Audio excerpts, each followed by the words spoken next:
Bom, pessoal, eu vou fazer alguns comentários sobre as questões da aula passada. Tá? Nós não vamos corrigir todas, mas eu vou comentar as respostas delas. Então, a questão 1 falava de substâncias químicas podem ser classificadas em simples ou compostas. Indique a alternativa que apresenta 3 substâncias simples e 2 compostas, respectivamente. Então, substâncias simples são aquelas que têm só um elemento químico. H2, O2, O3 e assim por diante. Então, sempre quando tiver só um elemento químico, é uma substância simples. Substância composta é aquela que tem pelo menos 2 elementos químicos, 3, 4 elementos químicos. Por exemplo, CO2, que é o gás carbônico, CH4, H2CO3 são exemplos de substâncias que são compostas, certo? Então, olhando ali para os nossos exercícios, a resposta seria a letra C. Tem ali o S, O2, O3 e daí CH4 e CO2, certo? Então os 3 primeiros são substâncias simples, os 2 últimos são substâncias compostas.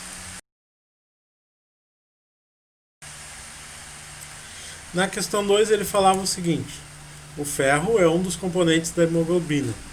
A falta de ferro na alimentação causa anemia. O processo anêmico pode ser revertido com uma alimentação rica em carnes, verduras, grãos e cereais integrais, sendo em alguns casos necessário um suplemento de sulfato de ferro 2. Nesse contexto, os termos sublinhados no texto acima classificam-se respectivamente como. Então, os termos sublinhados são ferro e sulfato de ferro. O ferro é uma substância simples, certo? Aliás, é um elemento químico, porque é só ali o elemento químico ferro. Já o sulfato de ferro 2 é FeSO4, ou seja, ele é uma substância que é composta por mais de um elemento químico. Então é uma substância composta. Então a resposta seria a letra A, um elemento químico e uma substância composta. A questão 3 diz o seguinte: observe a representação de sistemas 1, 2 e 3 e seus componentes. O número de fases em cada um é respectivamente. O primeiro sistema ali tem óleo, água e gelo. O segundo tem água gaseificada e gelo. E o terceiro tem água salgada, gelo, óleo e granito. Então, olhando para os nossos sistemas ali, a gente vai ver que o primeiro ali ele tem 3 fases, certo? O óleo, a água e o gelo. Os 3 são bem visíveis. No segundo sistema, água gaseificada e gelo, é possível ver a água, as borbulhas do gás e o gelo. Então ele também tem 3 fases. E no terceiro sistema, a água salgada é uma fase, gelo é outra fase, óleo é outra fase e o granito ele tem 3 fases, certo? São elas o quartzo, o feldspato e a mica, que são bem visíveis no granito. Então ele tem 6 fases. O sistema 3 vai ter 6 fases. A resposta seria...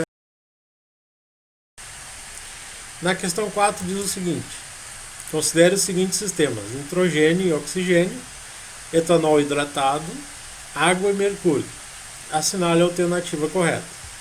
A gente vai analisar os componentes desses sistemas para ter uma ideia do que está acontecendo. Então o sistema 1 ele é homogêneo. Porque sempre que a gente misturar 2 gases ou vários gases, a gente sempre vai ter um sistema homogêneo. Então o sistema 1 é homogêneo e substâncias simples, certo? Os gases em geral são substâncias simples. No caso ali, o nitrogênio que é N2 e o oxigênio que é O2. Então são 2 substâncias simples. O sistema 2 ele é homogêneo, mas não é formado por substâncias simples. E compostas, mas somente por substâncias compostas, ou seja, as moléculas formadas por mais de um tipo de elemento químico, que são o etanol, que é CH3CH2OH, e a água, que é H2O. Então são 2 substâncias compostas no sistema homogêneo. O sistema 3 ele é heterogêneo, tá? Mas ele não é formado só por substâncias compostas, mas por uma composta que é a água e uma simples que é o mercúrio. Então a nossa resposta é a letra B. O sistema 1 é homogêneo e formado por substâncias.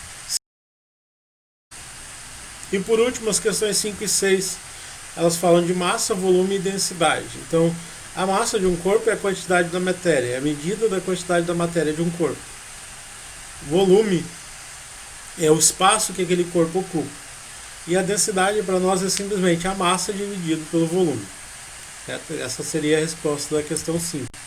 Na questão 6 ele pergunta qual é a massa de um bloco de ferro com densidade de 1 kg por centímetro cúbico, sendo que ele tem um volume de 30 centímetros cúbicos. Então, se esse cubo a cada centímetro cúbico tem 1 kg e ele tem 30 centímetros cúbicos, então ele vai ter 30 kg.